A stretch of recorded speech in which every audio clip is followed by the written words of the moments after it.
Hello everyone. आज हम civil services preparation के एक बहुत इम्पॉर्टेंट कंपोनेंट के बारे में बात करेंगे जो है न्यूज़पेपर।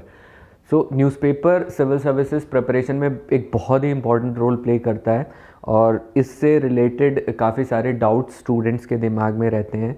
तो आज हम उन डाउट्स को क्लियर करेंगे और हम एक न्यूज़पेपर के थ्रू ये भी फिगर आउट करने का ट्राई करेंगे कि न्यूज़पेपर को एक्चुअली किस तरीके से पढ़ना चाहिए। तो जो सबसे इम्पॉर्टेंट चीज़ और जो सबसे पहली चीज़ आती है जो लोगों के दिमाग में जब वो प्रिपरेशन कर रहे होते हैं, तो पहली चीज़ तो आती है, वो होती है विच न्यूज़पेपर। तो ये डाउट बड़ा रहता है बच्चों के। मैं कहीं भी जाता हूँ तो बहुत सारे बच्चे ये पूछते हैं कि कौन सा न्यूज़पेपर पढ़ना है, कौन सा नहीं पढ़ना है। तो मार्केट में बहुत सारे न्यूज़पेपर्स हैं। जनरली सिविल सर्विसेज के लिए लोग हिंदू और इंडियन एक्सप्रेस ज़्यादा प्रेफर करते हैं। कुछ लोग बिजनेस टाइम्स भी पढ़ते हैं और कुछ लोग बाकी न्यूज़पेपर्स भी पढ़ते हैं। इनफैक्ट आप कुछ इंटरव्यूज़ देखेंगे जहाँ पे कुछ सेलेक्टेड स्टूडेंट्स ने बोला है कि उन्होंने न्यूज़पेपर पढ़ा ही नहीं था, उन्होंने बाकी करंट अफेयर्स मैगजीन्स और उस चीज़ों से चीज़ें कवर कर ली थी। तो ये जनरली डिपेंड करता है इंडिविजुअल के ऊपर, वो किस न्यूज़पेपर में कंफर्टेबल फील कर रहा है। मेरे हिसाब से हिंदू और इंडियन एक्सप्रेस इक्वली गुड है, उनमें से कोई भी आप न्यूज़पेपर सेलेक्ट कर सकते हैं। और एक हैबिट होती है कि जब आप कोई न्यूज़पेपर पढ़ना स्टार्ट कर देते हो तो वो आपकी हैबिट बन जाती है और आप उसमें ज़्यादा कंफर्टेबल फील करने लगते हो। तो स्टार्टिंग में आप देख लो कौन सा न्यूज़पेपर आपको ज़्यादा कंफर्टेबल लग रहा है, उस हिसाब से आप उसको सेलेक्ट कर सकते हो। मेरे हिसाब से हिंदू इंडियन एक्सप्रेस दोनों इक्वली गुड है। बाकी अगर आपको बिजनेस टाइम्स कुछ लोग प्रेफर करते हैं, वो भी आप देख सकते हैं अगर आप उसमें कंफर्टेबल फील कर रहे हैं। लेकिन कुछ लोगों का ये डाउट होता है कि न्यूज़पेपर बिना न्यूज़पेपर पढ़े मैगजीन्स के थ्रू चीज़ें कवर हो जाए। बट मेरा पर्सनल ये एक ओपिनियन है कि न्यूज़पेपर आपको एक बहुत अच्छा पर्सपेक्टिव देता है। तो instead of directly jumping to ये मैगजीन्स, आप न्यूज़पेपर पढ़ें और न्यूज़पेपर पढ़ने में आप चीज़ों की अंडरस्टैंडिंग, चीज़ों का पर्सपेक्टिव जो पता चलेगा वो काफ़ी आपको हेल्पफुल होता है। तो पहला क्वेश्चन तो ये आता है। दूसरा क्वेश्चन होता है बच्चों का टाइम। जब बच्चे स्टार्टिंग में प्रिपेयर करना स्टार्ट करते हैं तो बहुत सारे लोगों का ये रहता है कि 1.5 घंटा, 2 घंटा, 3 घंटा वेस्ट हो जा रहा है, बहुत टाइम लग रहा है न्यूज़पेपर में। और ये होता है क्योंकि जब आप स्टार्टिंग में न्यूज़पेपर पढ़ना स्टार्ट करते हो तो अगर आप फर्स्ट पेज टू पेज आप न्यूज़पेपर पढ़ोगे तो बहुत टाइम लगेगा चीज़ों को कवर करने में, अंडरस्टैंडिंग उसकी डेवलप करने में। तो आई फील कि अगर आप स्टार्टिंग में जब आप न्यूज़पेपर स्टार्ट करते हैं तो 1.5 घंटा से ज़्यादा आपको न्यूज़पेपर पे टाइम वेस्ट नहीं करना चाहिए। 1.5 घंटे में आपकी most of the things cover हो जानी चाहिए जब आप स्टार्टिंग फेज़ में होते हो प्रिपरेशन के। और जब आप जैसे जैसे प्रोसीड करते हो, देयर कम्स अ टाइम जहाँ पे आपको पता चलने लगता है कि न्यूज़पेपर में से किन चीज़ों को पिक करना है, किन चीज़ों को छोड़ना है। तो वो उस स्टेज में 40-45 मिनट्स मैक्सिमम काफ़ी होते हैं न्यूज़पेपर को कवर करने के लिए। तो इस टाइम से इस टाइम पे आने के लिए आपको ये पता होना चाहिए कि न्यूज़पेपर में से क्या चीज़ें पिक करनी है और क्या चीज़ें छोड़नी है। तो और वो चीज़ें आपको तभी पता चलेंगी जब आपको सिविल सर्विसेज की एग्ज़ाम के बारे में आइडिया होगा कि वो उसकी डिमांड क्या है।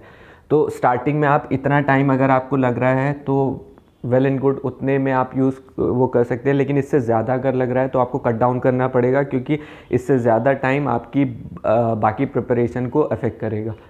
तो और ये न्यूज़पेपर का वीडियो है, तो I will not go into syllabus and ये previous years papers part, but newspaper को पढ़ने के लिए ये दोनों चीज़ें उतनी इम्पॉर्टेंट हो जाती हैं। न्यूज़पेपर की कोई भी चीज़ आप पढ़ रहे हैं, आपको तब तक उसकी इंपॉर्टेंस या अंडरस्टैंडिंग नहीं पता चलेगी तब तक जब तक आपके दिमाग में उससे रिलेटेड क्वेश्चंस नहीं हो। तो मेंस का पेपर हो या प्रीलिम्स का पेपर हो, जब वो आपका इम्प्रिंट हो जाता है तब आप चीज़ों को बहुत अच्छे से रिलेट कर पाते हो। तो ये चीज़ें कहीं ना कहीं एक दूसरे से बहुत इंटरलिंक्ड हैं न्यूज़पेपर को समझने के लिए। अब जो सबसे इम्पॉर्टेंट चीज़ आ जाती है, व्हाट टू रीड न्यूज़पेपर में। किस तरीके से आपको क्या चीज़ें पढ़नी है, क्या चीज़ें छोड़नी है, ये न्यूज़पेपर का एक सबसे इम्पॉर्टेंट वो हो जाता है। यहाँ पे मेरे पास इसी चीज़ को समझाने के लिए आज का द हिंदू मेरे पास है, क्योंकि बिना इसके चीज़ें समझना डिफ़िकल्ट हो जाएगा। तो सबसे इम्पॉर्टेंट जो चीज़ होती है न्यूज़पेपर में देखने के लिए वो होती है इश्यूज़, क्योंकि न्यूज़पेपर आपको एक बेसिक अंडरस्टैंडिंग देगा कि कोई भी कंट्री में या इंटरनेशनल उसमें एरेना में क्या इशू चल रहा है। फैक्ट्स, फिगर्स ये आप बाकी चीज़ों से भी कवर कर सकते हो, लेकिन न्यूज़पेपर का सबसे इम्पॉर्टेंट पर्सपेक्टिव होता है इश्यूज़ को समझना। तो अगर हम देखें, एक न्यूज़पेपर है, इसमें 14 पेजेस हैं। अगर आप इन एंड आउट चीज़ों को पढ़ने लगेंगे तो पूरे दिन में भी आप इस चीज़ को कवर नहीं कर पाएंगे। तो मेरे हिसाब से दिन में हार्डली 5 से 6 इश्यूज़ होते हैं न्यूज़पेपर में पढ़ने लायक, जो कि आपको पढ़ने रहते हैं। अगर हम देखें आज का द हिंदू न्यूज़पेपर, अगर हम देखें तो फ्रंट पेज की अगर हम बात करें तो यहाँ पर आप देख सकते हैं कि 1 2 3 4 5 न्यूज़ दे रखी हैं। इसमें first is India Pakistan agree to adhere to 2003 seize fire, second is government to monitor OTT content, third is related to vaccination 45+ के लिए, fourth is UK court allows extradition request Nirav Modi case का, and fifth is same sex marriages will cause havoc, government tells high court. तो इन 5 news में अगर आप देखें तो इशू बेस्ड न्यूज़ अगर आप कंसिडर करेंगे तो first is government to monitor OTT content, बहुत इंपॉर्टेंट न्यूज़ है। सोशल मीडिया रेगुलेशन के ऊपर अक्सर क्वेश्चन पूछे जाते हैं सिविल सर्विसेज में इसके ऊपर, और वैसे भी काफ़ी इंपॉर्टेंट हो जाता है। तो किस तरीके से क्या रेगुलेशंस कर रही है गवर्नमेंट, उसका इफ़ेक्ट फ्रीडम ऑफ स्पीच या बाकी न्यूज़ शेयरिंग बाकी चीज़ों पे किस तरीके से होगा, उसको समझना बहुत इंपॉर्टेंट हो जाता है। तो आई थिंक ये बहुत इंपॉर्टेंट है। 45+ will need medical certificate vaccine के लिए, तो इसको अगर आप अवॉइड करना चाहें तो भी अवॉइड कर सकते हैं। एक्सट्रेडिशन की जो रिक्वेस्ट है नीरव मोदी की वो भी चलती रहती है, उसमें भी कोई ऐसा इशू बेस्ड चीज़ नहीं है। India Pakistan agree to adhere to 2003 cease fire, ये भी एक इवेंट है जो कि काफ़ी टाइम बाद हो रहा है, क्योंकि लेटली हमने देखा इंडिया पाकिस्तान के रिलेशंस काफ़ी अच्छे नहीं चल रहे थे। तो ये हो रहा है, तो ये एक अच्छी चीज़ है, लेकिन इसमें कोई स्पेसिफिक इशू आपको पूरा नहीं मिलेगा, तो इसको भी आप उस तरीके से नहीं देख सकते। Same sex marriages will cause havoc, government tells high court, ये देखिए ये छोटी सी न्यूज़ है बट ये बहुत इंपॉर्टेंट हो जाती है एग्ज़ाम पर्सपेक्टिव से भी और इश्यूज़ पर्सपेक्टिव से भी। अगर आप सुप्रीम कोर्ट के जजमेंट्स उठाएंगे राइट टू प्राइवेसी वाले, जिसमें सुप्रीम कोर्ट ने कहा है LGBT के जजमेंट्स, तो वो they are demanding this thing same sex marriage का, और गवर्नमेंट जो कोर्ट में बता रही है उस चीज़ को, तो इसके रिपरकशंस, इसके जो इम्प्लीकेशंस हैं वो काफ़ी ज़्यादा हो सकते हैं। तो इसको समझने के लिए आपको पूरे LGBT के मूवमेंट को, उसकी जो कॉन्स्टिट्यूशन में राइट्स दिए हैं, प्राइवेसी के फंडामेंटल राइट्स हैं जो, वो सब समझना काफ़ी इंपॉर्टेंट हो जाता है। तो ये दोनों मुझे लगता है कि इशू बेस्ड चीज़ें हैं, OTT कंटेंट, और ये इस पे ज़्यादा फोकस आपको करना पड़ेगा। अगर आप लोकल न्यूज़ में देखें तो लोकल न्यूज़ तो आप अवॉइड ही कर सकते हैं। हिंदू में भी, एक्सप्रेस में भी, किसी भी न्यूज़पेपर में लोकल जो न्यूज़ होती हैं उसको इतना कोई पढ़ने का वो ज़रूरी नहीं होता है। तो ये इस पेज पे तो ज़्यादातर लोकल न्यूज़ ही हैं सारी, तो इसको अवॉइड कर सकते हैं। जो एडिटोरियल है उसका अभी मैं आऊँगा, एडिटोरियल को किस तरीके से लेनी है, किस तरीके से चीज़ें, ये नेशनल न्यूज़ जो होती हैं वो इस पेज पे होती हैं। इसमें भी India China reviews status at LAC ये पढ़ा जा सकता है, देखा जा सकता है इसमें क्या चल रहा है, क्योंकि आपको जो भी इवेंट्स हो रहे हैं उनसे अपडेट रहना पड़ता है। और बाकी तो पोएट विष्णु नारायण नंबूदरी डेड, और ये सारी चीज़ें NCP PDP Hurriyat welcome India Pakistan cease fire deal, ये पॉलिटिकल न्यूज़ भी आप अवॉइड कर सकते हैं जो भी चल रहा है। बट हाँ, पॉलिटिकल न्यूज़ में कुछ चीज़ें ऐसी होती हैं जिनका कॉन्स्टिट्यूशनल इम्प्लीकेशन होता है, लीगल इम्प्लीकेशन होता है, या पार्लियामेंट का कुछ इशू होता है, उसमें आपको देखना होता है कि उसका इफेक्ट किस तरीके से हो सकता है। चाहे वो सपोज़ पुडुचेरी में रिसेंटली जो गवर्नमेंट थी वो अपनी मेजॉरिटी प्रूव नहीं कर पाई तो वो गिर गई थी, तो that's a political news, but उसके पीछे बहुत सारे इश्यूज़ हैं। अभी वहाँ प्रेसिडेंट रूल लग गया है, तो प्रेसिडेंट रूल का एक इशू आ जाता है, गवर्नर्स का डिस्क्रिशन आ जाता है, वहाँ पे स्पीकर्स का रोल आ जाता है, डिफेक्शन आ जाता है। तो बहुत सारी चीज़ें होती हैं जो उसके बैकग्राउंड में आपको समझनी पड़ती हैं किस तरीके से वो हो रही हैं। तो आपको देखना पड़ेगा कि पॉलिटिकल न्यूज़ में जो पीछे का बैकग्राउंड है, इशू है, वो क्या उसका हो सकता है। बाकी यहाँ पे एक छोटी सी न्यूज़ है, Google asked to compensate newspapers. ये भी सोशल मीडिया का जो OTT कंटेंट है उसी से रिलेटेड है, तो आप इसको लिंक कर सकते हो किस तरीके से उसमें चलनी है। अब ये इलेक्शन टाइम है, तो इलेक्शन से रिलेटेड काफ़ी सारी न्यूज़ चलती रहती हैं, तो वो सारी चीज़ें आप उसको अवॉइड कर सकते हो मोस्टली।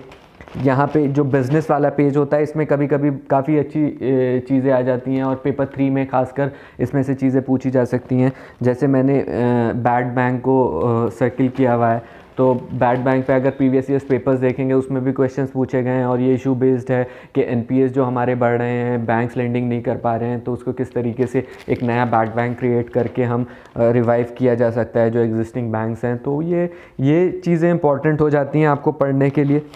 तो अगर हम नोट डाउन करना चाहें कि आज के न्यूज़पेपर में, और आप भी ये 26 फरवरी का न्यूज़पेपर उठा सकते हैं, एंड द हिंदू है, उससे मेरे इश्यूज़ और अपने इश्यूज़ को लिंक कर सकते हैं कि आपको क्या इंपॉर्टेंट लगा और मेरे इश्यूज़ क्या इंपॉर्टेंट थे। तो सबसे पहले तो OTT का जो है रेगुलेशन आता है, जो मेरे हिसाब से सबसे इम्पॉर्टेंट न्यूज़ थी इस टाइम पे। दूसरा, यहाँ पे सेम सेक्स मैरिजेस का जो इशू है वो भी मुझे काफ़ी इम्पोर्टेंट लगा, क्योंकि इसके इम्प्लीकेशंस काफ़ी होते हैं, और इसी टाइप के क्वेश्चंस जो हैं वो बनते हैं एग्ज़ाम में। ये चीज़ हो गई। थर्ड, मुझे एक बैड बैंक्स का लगा कि हम किस तरीके से, तो जब भी आप कोई न्यूज़पेपर में इशू आ रहा है तो उसका करंट वर्जन आपको पता चलेगा कि उसमें क्या हो रहा है। आपको उसका बैकग्राउंड स्टडी, बैकग्राउंड रिसर्च आपको खुद से करनी पड़ेगी। तो आपको अगर ये लगता है कि ये इशू इंपॉर्टेंट है तो आप इसे इन एंड आउट कवर कर लें। बैड बैंक्स का हो सकता है कोई पर्टिकुलर न्यूज़ दी हो, बट उसका क्या पूरा बैकग्राउंड है उसको आप खुद से कवर कर सकते हैं। चौथा, जैसे एक मैंने डिस्कस नहीं किया, मैं पढ़ रहा था म्यांमार कू के बारे में दिया हुआ था, तो ये चीज़ भी इम्पॉर्टेंट हो जाती है कि किस तरीके से वहाँ पे प्रॉब्लम्स हो रही हैं और वहाँ इंटरनेशनल उसमें क्या चल रहा है, तो ये भी आप देख सकते हैं। और एक सीज़ फायर का है इंडिया पाकिस्तान के बीच में। तो ये कुछ चीज़ें थी जो मुझे इस न्यूज़पेपर में पूरी लगी कि ये 5 इश्यूज़ हैं, ये इम्पॉर्टेंट हो सकते हैं, तो इनको कवर करने में ज़्यादा टाइम नहीं लगता है। अब हम आते हैं कि एडिटोरियल पे।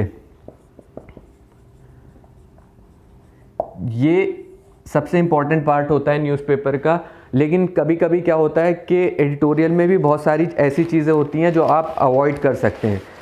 तो क्योंकि कभी कभी क्या होता है कि रेपिटेटिव हो जाता है, बहुत ज़्यादा एक ही इशू बार बार रिपीट होता है, तो आप उसको अवॉइड कर सकते हो। फार्म लॉस चल रहे थे, या सोशल मीडिया रेगुलेशन अब चल रहा है, या दूसरी चीज़ें हैं, बार बार एडिटोरियल जब आते हैं तो आप इन एंड आउट जब एक बार कवर कर सकते हो तो उसे अवॉइड कर सकते हो। तो रेपिटेटिव अगर कोई चीज़ हो रही है तो उसको अवॉइड कर सकते हो। कई बार पर्सनैलिटी बेस्ड एडिटोरियल आते हैं, कोई आर्टिस्ट है, कोई ऑथर है, कोई भी है उसके बेस पे, तो वो भी आप अवॉइड कर सकते हो अगर आपको लगता है कि उतना इम्पोर्टेंट नहीं है। तो अगर आप देखें यहाँ पे हिंदू का जो एडिटोरियल है, इसमें एक यहाँ राइट साइड पे should government regulate online platform, ये वही OTT से रिलेटेड है, बहुत इंपॉर्टेंट इशू है, तो ये आप पढ़ सकते हो, इसको अच्छे से समझ सकते हो। एक है सिंगल पार्टी डोमिनेंस डेमोक्रेसी इम्पेरिल्ड, ये MK नारायणन का आर्टिकल है। तो ये बहुत जनरल आर्टिकल है, अगर आपको अंडरस्टैंडिंग है सारी चीज़ों की तो उसको अवॉइड करना है, अवॉइड भी कर सकते हो, लेकिन for the sake of reading अगर आपको ये है कि चीज़ों को समझना है, अंडरस्टैंड करना है, तो वो आपको पढ़ सकते हो। Absurdity of the anti defection law, तो ये एंटी डिफेक्शन लॉ भी क्या होता है कि हम लोग बहुत अच्छे से कवर किए हुए होते हैं सारी चीज़ें, और कई बार आता है जब भी प्रेसिडेंट रूल लग रहा है, जब भी कहीं स्पीकर्स का रोल आ रहा है, एंटी डिफेक्शन लॉ बार बार आता है। तो आपको वही देखना है कि आपने अगर इन एंड आउट चीज़ें कवर कर ली हैं तो उसको अवॉइड कर सकते हो, और कोई नया चीज़ है तो उसको आप पढ़ सकते हो। वैक्सीन इनइक्विटीज़, यहाँ पे एक आर्टिकल है, और एक जुडिशल ब्लो का है जहाँ पे नेपाल में सुप्रीम कोर्ट ने बोला है कि उसको वापस रीइंस्टेट करने को पार्लियामेंट में। तो ये कुछ जो चीज़ें आपको लगता है कि इम्पॉर्टेंट है वो आप कवर कर सकते हो। बाकी जो रेपिटेटिव हैं या बाकी जो ऐसी चीज़ें हैं जो कि आपके एग्ज़ाम से रेलेवेंट नहीं है तो उसको अवॉइड कर सकते हो। तो इसलिए ज़रूरी नहीं होता कि फ़र्स्ट इधर वर्ड से लेके आखिर वक्त तक आपको एडिटोरियल के सारी चीज़ें जो हैं वो पढ़नी है। तो एडिटोरियल का ये चीज़ इम्पॉर्टेंट हो जाती है। और एक और चीज़ एडिटोरियल्स में क्या होती है कि आप जो भी इश्यूज़ पढ़ रहे हैं तो उसको आप इन एंड आउट कवर कर लें। इन एंड आउट कवर करने का मतलब ये है कि सपोज़ कोई पर्टिकुलर इशू चल रहा है, आज उसके बारे में कुछ आएगा, कल को उसके बारे में कुछ आएगा, तो इस तरीके से जब आप उसे बार बार पढ़ रहे हैं तो आप जब नोट्स बनाते हैं एडिटोरियल्स के या उससे रिलेटेड, तो एक पर्टिकुलर स्टार्टिंग में ना बनाएं, जब ये चीज़ इन एंड आउट कवर हो जाए उसका नोट्स बना के उसे ख़त्म कर दें कि ये वाला इशू था, मैंने इसका इशू, प्रोस कॉन्स, इसके सॉल्यूशंस, इसका क्या चीज़ है, सारी चीज़ें कवर कर ली हैं। अब कहीं से भी उससे रिलेटेड कुछ भी आएगा तो I can write my answer. तो एडिटोरियल का जो समझने का पर्सपेक्टिव होता है वो यही होता है कि आप जो इशू है वो पर्टिकुलर उसको कैसे हैंडल करना है। तो न्यूज़पेपर से रिलेटेड यही कुछ चीज़ें थी जो मुझे लगता है इम्पॉर्टेंट है, और आप भी अगर करेंगे तो आपको हेल्प मिलेगा। और बाकी फिर नेक्स्ट वीडियो के लिए विल थिंक किस टॉपिक पे बनाना है। Thank you.